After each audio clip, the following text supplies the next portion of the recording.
Bismillahirrahmanirrahim.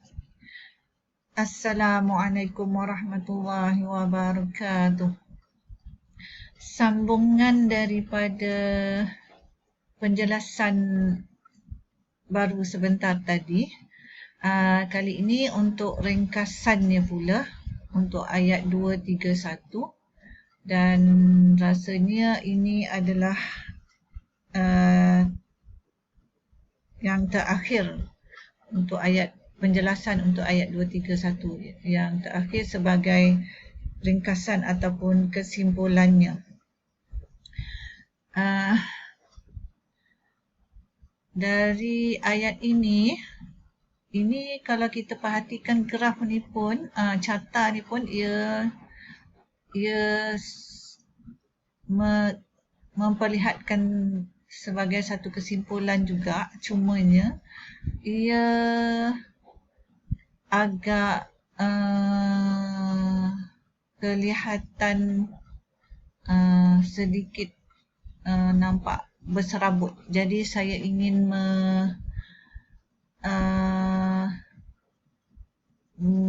memberitahu ataupun menunjukkan yang dalam keadaan yang lebih jelas lagi. Jadi inilah dia yang saya hasilkan untuk kelihatan ia lebih nampak lebih jelas lagi. Okey. Sebagai ringkasan ataupun kesimpulannya daripada ayat 231 surah Al-Baqarah ini, seperti mana yang telah saya beritahu sebelum ini juga, ia boleh menghasilkan 4 ayat ataupun 4 perkara yang ingin Allah beritahu atau Allah nyatakan atau Allah ingin perjelaskan kepada hamba-hambanya. Jadi daripada sini kita perhatikan ya, inilah cabang-cabang. Ini cabang ayat pertama, kedua, ketiga dan keempat daripada ayat 231 ini boleh menghasilkan 4 cabang ayat, iaitu 4 perkara yang Allah ingin tekankan di dalam ayat ini. Dan satu rantingnya ataupun satu daripada lanjutan daripada cabang ayat pertama ini.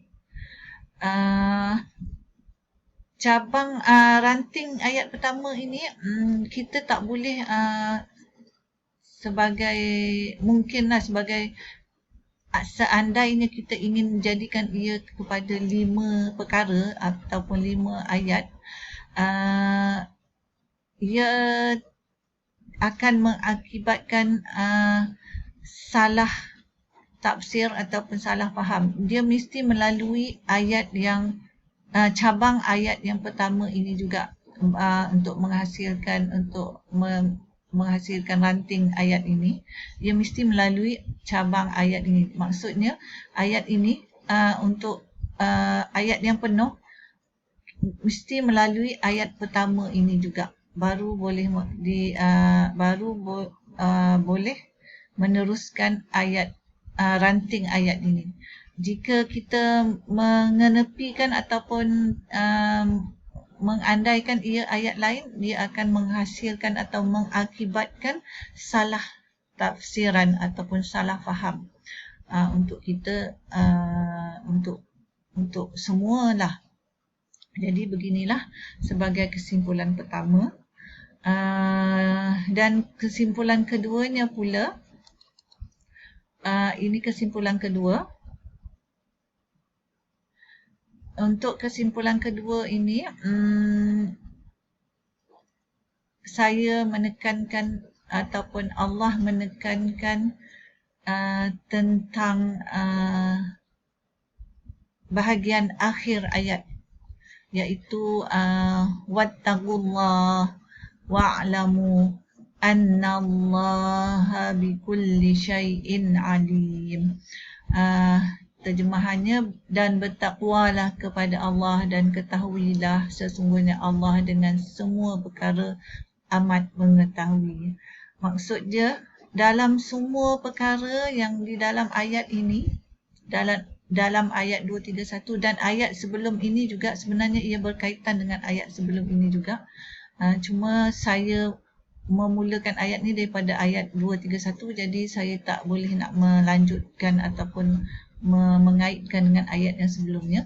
Jadi sebagai kesimpulan untuk ayat ini, semua perkara ini Allah mengingatkan supaya bertakwalah kepada Allah dan ketahuilah. Allah mengingatkan dan mengingatkan sesungguhnya Allah dengan semua perkara amat mengetahui. Allah memberitahu atau memberi peringatan atau memberi amaran bertakwa, iaitu taatlah dan takutlah kepada Allah. Takutlah dengan balasan yang akan menimpa sesiapa yang tidak mengikut peraturan Allah, iaitu mereka yang Islam ataupun yang beragama Islam dan yang beriman, itu sepatutnya bertakwalah kepada Allah dan ketahuilah sesungguhnya Allah dengan semua perkara amat mengetahui. Jadi Allah menekankan semua perkara yang Allah beritahu dalam ayat ini. Dia suruh mengingatkan ataupun memberi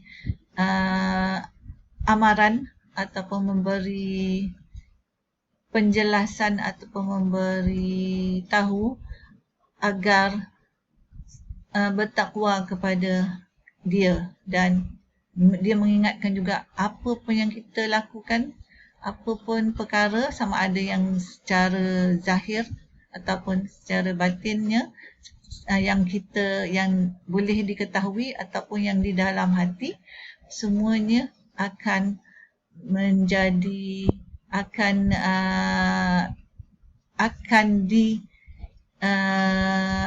dipertanggungjawabkan, akan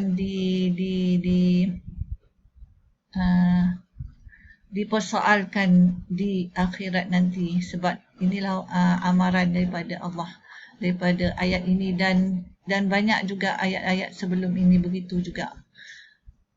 Okey, daripada semua ini, rasanya apa yang telah diperjelaskan cukuplah setakat ini sahaja dahulu. Dan rasanya untuk ayat 231 sudah jelas, dan insya-Allah besok akan menyambung ayat 232 pula, insya-Allah. Jadi setakat itu sahaja dahulu. Rabbana atina fid dunya hasanah wa fil akhirati hasanah wa qina adzabannar. Wa sallallahu ala sayyidina Muhammadin wa ala alihi wa sahbihi wasallam. Walhamdulillahi rabbil alamin. Assalamualaikum warahmatullahi wabarakatuh.